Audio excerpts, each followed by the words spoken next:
नमस्कार दोस्तों, स्वागत है आप सभी का जैसा हो ऑनलाइन क्लासेस पर। दोस्तों, आर्थिक सर्वेक्षण की आज की क्लास में हम लोक वित्त टॉपिक पर चर्चा करेंगे। अगर आप आर्थिक सर्वेक्षण का कंप्लीट पैकेज चाहते हैं जिसमें आपको वीडियो के साथ साथ कंप्लीट पीडीएफ का सीरीज़ मिले तो सिर्फ 149 रुपये में आप हमारा कोर्स ज्वाइन कर सकते हैं, जो कि अभी ऑफर प्राइस है 149 रुपये। बाद में ये प्राइस बढ़ जाएगा। अगर आप ज्वाइन करना चाहते हैं तो प्ले स्टोर में Ajay Sahu online classes download कर लीजिए और इकोनॉमिक सर्वे का ये जो सीरीज़ है वो ज्वाइन कर सकते हैं। यहाँ पे आपको जो पीडीएफ मिलेगा उसको आप डाउनलोड करके प्रिंट कर सकते हैं और नोट्स वगैरह भी आपको बनाने के लिए हेल्प हो जाएगा। तो टॉपिक का नाम है लोक वित्त, जो कि आपका इकोनॉमिक सर्वे का चैप्टर नंबर 5 है। लोक वित्त में बेसिकली बजट के बारे में हम पढ़ते हैं। अब जब ये आर्थिक सर्वेक्षण आया था तो उस समय जो है पुराना बजट के हिसाब से इसमें डेटा बताया गया है, लेकिन अब नया बजट 2023-24 भी आ चुका है। तो आज की क्लास में मैं लेटेस्ट बजट के हिसाब से डेटा आपको पढ़ाऊँगा, तो वीडियो आप ध्यान से देखिएगा। अगर आपने बजट का क्लास देखा हुआ है तो आपके लिए और बहुत बेनिफिशियल हो जाएगा, उसमें ये क्लास आपके लिए रिवीजन हो जाएगा। और आपको ये याद रखना है कि लास्ट में जो एमसीक्यूज प्रैक्टिस कराता हूँ उसको आपको अच्छे से ध्यान देना है, उसी से आपके क्वेश्चंस बनेंगे। तो इस वर्ष का जो बजट आया 2023-24 में, उसमें बजट का अनुमान है 1,21,501 करोड़ के आसपास। पिछले वर्ष का जो बजट था वो था 1,04,000 करोड़ के आसपास। तो पिछले वर्ष के हिसाब से जो इस वर्ष का जो बजट है वो 17% अधिक है। ये क्वेश्चन पूछा जा सकता है। पिछले वर्ष के हिसाब से इस वर्ष का जो बजट है वो 17% अधिक है।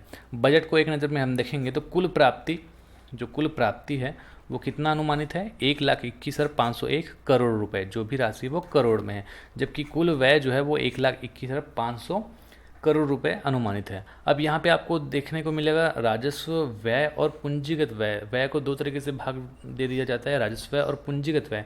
तो राजस्व व्यय वो होता है जो राज्य स्वयं के सरकारी विभाग हो गया, सब्सिडी वगैरह हो गया, पेंशन देने वगैरह में हो गया, ऐसे जगह खर्च करता है जहाँ पैसा वापस आने का गुंजाइश नहीं होता। राज्य अपने सरकारी कार्यों पर खर्च करता है, उसको राजस्व व्यय कहते हैं। और पूंजीगत व्यय जैसे जो राज्य है या फिर केंद्र है, पूंजीगत व्यय क्या हो जाता है, जो सरकार परिसंपत्ति बनाने के लिए खर्च करती है या फिर ऐसा खर्च करती है जहाँ से बाद में वो उससे पैसा भी कमा सकता है। जैसे एक कॉम्प्लेक्स बना दिया, बाद में उससे वो पैसा कमा सकता है रेंट पे देके सरकार कॉम्प्लेक्स से। तो इस तरीके के व्यय जहाँ पे पूंजी का निर्माण होता है उसको पूंजीगत व्यय कहते हैं। तो यहाँ पे राजस्व व्यय है 1,02,501 करोड़ रुपए और पूंजीगत व्यय है आपका 18,660। तो यहाँ पे जो राजस्व व्यय है वो कुल व्यय का 85% है। राजस्व व्यय कुल खर्चे का 85% है, 1,02,501 करोड़ रुपए, जबकि पूंजीगत व्यय है मात्र 15% रुपये, 15% 18,660 करोड़ रुपए।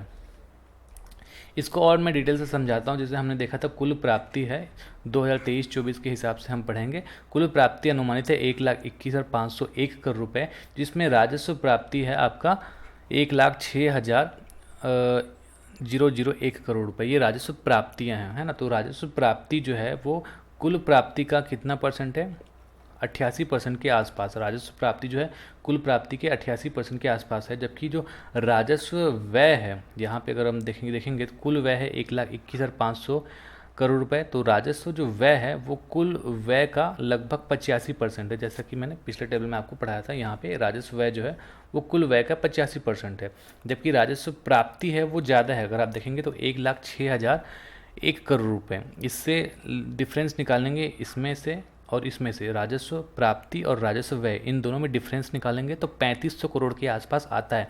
तो राजस्व व्यय और राजस्व प्राप्ति के बीच का जो डिफरेंस होता है उसको राजस्व घाटा या फिर राजस्व आधिक्य कहते हैं। जब प्राप्ति ज़्यादा होता है तो उसको राजस्व आधिक्य कहा जाता है। तो आप ध्यान देंगे, राजस्व आधिक्य 3,500 करोड़ रुपए, इन दोनों के बीच का डिफरेंस निकालेंगे तो 3,500 करोड़ रुपया अनुमानित है। अब राजस्व प्राप्तियाँ मतलब राज्य जो है या फिर केंद्र जो है वो सरकार द्वारा वसूले गए सभी प्रकार के कर और शुल्क, निवेशों पर प्राप्त ब्याज हो गया, लाभांश वगैरह हो गया, जितने भी सरकारी सेवा है उससे जो भी पैसा आता है वो होता है राजस्व प्राप्ति। अब राजस्व प्राप्ति को दो तरीके से देखते हैं, केंद्र का स्वयं का राजस्व और केंद्र से भी कुछ प्राप्तियां प्राप्त होती है। तो राज्य का स्वयं का राजस्व और केंद्र, दो तरीके की सरकार होता है, राज्य और केंद्र सरकार। तो राजस्व प्राप्ति को दो कैटेगरी में बांट दिया जाता है कि राज्य का स्वयं का राजस्व कितना रहा और केंद्र से प्राप्ति कितना रहा। तो राज्य का स्वयं का राजस्व रहा 56,200 करोड़ रुपए और केंद्र से प्राप्तियाँ रहा आपका 49,801 रुपये। तो यहाँ पे आप देखेंगे कि राज्य का जो स्वयं का राजस्व है वो ज़्यादा है, राजस्व प्राप्तियों का लगभग 53% है, और केंद्र से प्राप्तियाँ जो है राजस्व प्राप्तियाँ का 47% है। ठीक है, अब यहाँ पे आते हैं व्यय में। कुल व्यय है आपका 1,21,501, जिसमें राजस्व व्यय है आपका 85%, 1,02,501 करोड़ रुपए। पूंजीगत व्यय 18,660 करोड़ रुपए। ये सब हमने समझ लिया था। अब यहाँ पे हम देखेंगे राजस्व आधिक्य, तो 3,500 करोड़ रुपए है। राजकोषीय घाटा है आपका 15,200 करोड़ रुपए। इसको भी आप याद रख लीजिएगा। अब इसको हम समझते हैं। देखिए यहाँ पे प्राप्तियाँ, जहाँ जहाँ से प्राप्तियाँ ली गई हैं डेटा, वो मैं आपको समझा देता हूँ। यहाँ पे हमने देखा कि राजस्व प्राप्तियाँ हैं आपका 88%, 1,06,001 करोड़ रुपए। कुल प्राप्तियाँ 1,21,000, जिसमें से राजस्व प्राप्तियाँ 88% है, 1,06,000 करोड़ रुपए, और पूंजीगत प्राप्ति है 15,500 करोड़ रुपए, सिर्फ 12%। अब यहाँ पे हम देखेंगे कि जो राजस्व प्राप्तियां हैं उसमें राज्य के स्वयं का कितना है और केंद्र से प्राप्तियां कितना है। तो राज्य के स्वयं का 53% हमने देखा था, 56,200 करोड़ रुपए, और केंद्र से जो प्राप्तियां हैं वो 47%, 49,800 करोड़ रुपए। ये आप समझ गए। अब राज्य के स्वयं का राजस्व, राज्य कैसे पैसा कमा सकता है? एक तो कर से, टैक्स से कमा सकता है, और गैर कर राजस्व भी होता है, बिना टैक्स के जो गैर कर राजस्व में काउंट होता है वो। तो यहाँ पे हम देखेंगे तो राज्य का स्वयं का जो कर राजस्व है इसका जो है परसेंटेज ज़्यादा है, मतलब 68% ज़्यादा है, 68% है। और राज्य के गैर कर राजस्व का जो शेयर है वो सिर्फ 32% है। मतलब राज्य के स्वयं का राजस्व में राज्य के कर राजस्व का जो योगदान है वो सबसे ज़्यादा रहता है। बस इस टेबल में मैं आपको यही चीज़ समझाना चाह रहा हूँ, और ज़्यादा समझाऊंगा तो आप कंफ्यूज हो जाओगे। अब क्षेत्रवार व्यय में, तो सबसे ज़्यादा क्षेत्रवार व्यय में खर्चा कहाँ पे है? सामाजिक सेवाओं पे खर्चा यहाँ पे दिख रहा है, और सामान्य क्षेत्र में भी आपको खर्चा सबसे ज़्यादा यहाँ पे दिखेगा। अब इस टेबल में हम देखेंगे कि रुपया कहाँ से आता है, जो प्राप्ति होता है वो सबसे ज़्यादा कहाँ पे होता है, इसको हम समझेंगे। तो यहाँ पे 29% जो दिख रहा है, 29% है आपका। देखो, इसको अलग अलग कैटेगरीज में बांटा गया है, जैसे राज्य के स्वयं का कर राजस्व और राज्य के स्वयं का करेत्तर मतलब गैर कर राजस्व, ये दोनों को मिलाकर 46% यहाँ से आता है। तो राज्य के स्वयं का कर राजस्व जो है 31% है ना, इससे सबसे ज़्यादा है। 29 के बाद यहाँ पे 31% ये दिख रहा है, तो ये सबसे ज़्यादा हो गया। तो रुपया सबसे ज़्यादा कहाँ आता है? राज्य के स्वयं के कर राजस्व से सबसे ज़्यादा रुपया आता है, और राज्य के स्वयं का करेत्तर राजस्व, इसको दोनों को जोड़ दिया जाए, मतलब राज्य के स्वयं का राजस्व के हिसाब से कैलकुलेट किया जाए तो 46%। अब इसमें आप कंफ्यूज नहीं होंगे, मैं आपको इसको बता देता हूँ। जैसे यहाँ पे है कुल प्राप्ति, और उसके बाद है राजस्व प्राप्ति। तो कुल प्राप्ति में राज्य के स्वयं का कर राजस्व का योगदान है 46%, जबकि राजस्व प्राप्ति में केंद्र सरकार और राज्य सरकार दो तरीके से देखा जाता है। तो राजस्व प्राप्ति में राज्य के स्वयं का कर राजस्व का योगदान है 53%। बस ये चीज़ आप याद रखेंगे, ठीक है। और राज्य के स्वयं का जो राजस्व है उसमें दो तरीके से राजस्व कैलकुलेट करते हैं, कर राजस्व और गैर कर राजस्व। तो इसमें कर राजस्व का योगदान ज़्यादा है, कितना? 68%। अब यहाँ पे ओवरऑल देखें रुपया कहाँ से सबसे ज़्यादा आ रहा है, तो ये आपको याद रखना है कि राज्य के स्वयं का कर राजस्व, यहाँ से रुपया सबसे ज़्यादा आता है। और रुपया इस तरह के सबसे ज़्यादा कहाँ पे खर्च होता है? तो सबसे ज़्यादा यहाँ 29% जो आपको दिख रहा है वो है सहायक अनुदान, इसमें सबसे ज़्यादा खर्चा होता है। इस पर डिटेलिंग और अच्छे से दिया गया है। सहायक अनुदान में 29.01% ये यहाँ पे सबसे ज़्यादा व्यय होता है। तो इस तरीके से ओवरऑल ये सारी चीज़ें आपको समझना है। इस पाई चार्ट में आपको और क्या क्या अच्छा से आप ध्यान में दे सकते हो कि यहाँ पे जो राजस्व व्यय है वो है 1,02,501 करोड़ रुपए, और पूंजीगत व्यय है 18,660 करोड़ रुपए। बस ये हम आपको दिखेगा।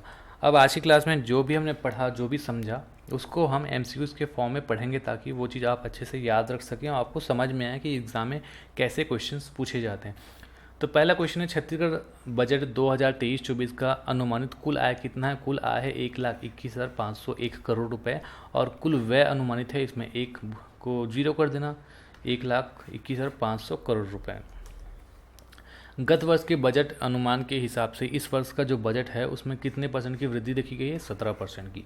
छत्तीसगढ़ बजट 2023-24 में अनुमानित राजस्व व्यय कितना है? राजस्व व्यय है, व्यय मतलब होता है खर्चा, तो यह है 1,02,501 करोड़ रुपए। छत्तीसगढ़ बजट 2023-24 में राजस्व व्यय कुल व्यय का कितना परसेंट है? तो राजस्व व्यय जो है वो कुल व्यय का 85% है। ठीक है। छत्तीसगढ़ बजट 2023-24 के अनुमान के हिसाब से राजस्व प्राप्ति कितना है?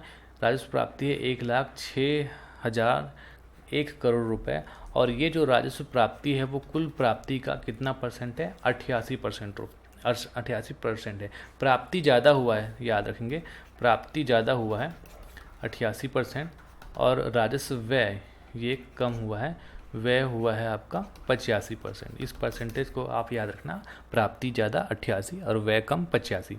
छत्तीसगढ़ बजट 2023-24 में राजस्व अधिक अनुमानित है। देखिए प्राप्ति ज़्यादा हुआ है तो अधिक ही होगा, तो अधिक कितना अनुमानित है? मैंने आपको बताया था 3500 करोड़ रुपए।